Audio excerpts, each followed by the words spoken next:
Since its formation in 2016, Minnesota Family and Advocate Coalition, also known as MN FAC, has made great strides in improving the lives of individuals with disabilities. Through educational initiatives, MN FAC has empowered parents and caregivers to become more effective advocates for their children. We are committed to creating a more just and equitable society for all. Person-centered planning is a concept of taking a person's hopes and dreams and putting them on paper and then stepping back to look what you need to do today to start tomorrow to begin that plan for the future. I really encourage everybody to have a person-centered plan. It's a great way to put the team on track towards the person's future goals. The primary challenges that individuals and families face regarding disability are lack of support, lack of knowledge, and lack of clear direction. And those entail barriers to housing, education, employment, and other opportunities.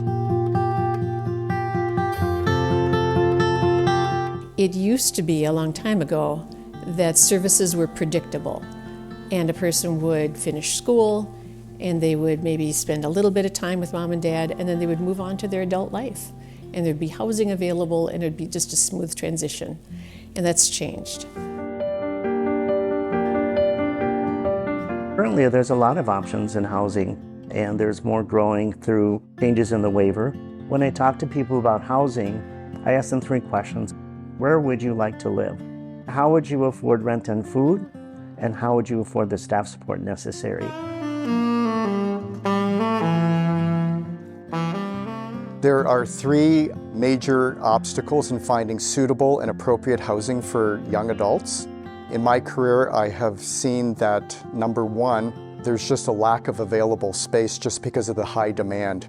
Secondly, finding suitable housing for that individual based on their cognitive and physical needs. And then third, finding housing that they're eligible for.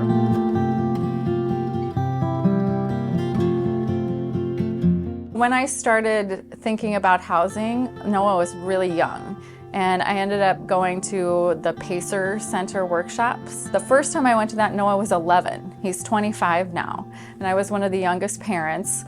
But I just always was thinking, what are we going to do? I would suggest that you talk to other parents. That's when I learned the most. There are good teachers out there, there are good transition programs, there are good case managers. I found years ago when my son went through transition that the parents, the other parents, were really the best resource.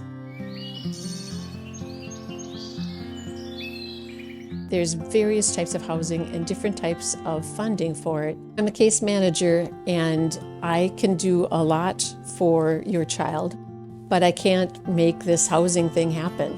Your creativity is needed. You've got to pound the pavement. You've got to make connections. You've got to work things out and really think out of the box.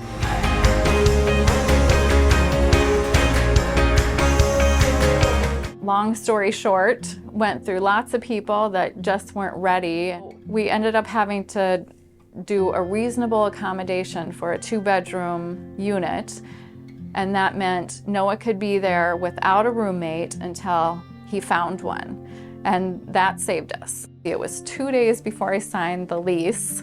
We met a couple who has a son with autism, and amazing. All the stars aligned, and they're perfect, and their son's perfect, and he and Noah are doing great. Major challenges that young adults face when they're transitioning into adulthood are barriers to education, employment, and other opportunities that give them a meaningful quality of life. Minnesota Day Support Services faces numerous issues, including a lack of funding and wait lists. To avoid delays, parents of disabled children should secure funding and tour day programs early on during their transition period at age 18. They should seek the assistance of a social worker who can help them find the most suitable program for their child. Addressing these issues is crucial to ensuring individuals with disabilities have access to quality programs and services that meet their needs. Advocacy as a parent or family member is really important for the person. When you're an advocate, it's important to write things down. If it didn't get written down, it doesn't happen.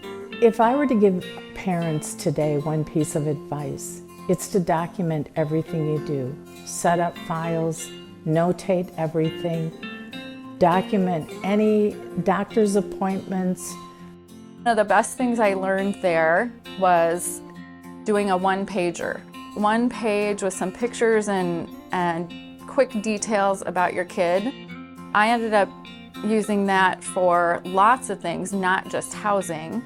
If I could plunk my magic wand for the people we serve, I would ask for better housing, I would ask for more staffing, and I would want everyone to have the kind of meaningful life and activities and work that they want. We just kept trying. You have to keep trying. You also have to be positive and know that something's going to work out. That's what we've been doing for 25 years with autism, epilepsy, medically, in all areas of Noah's life.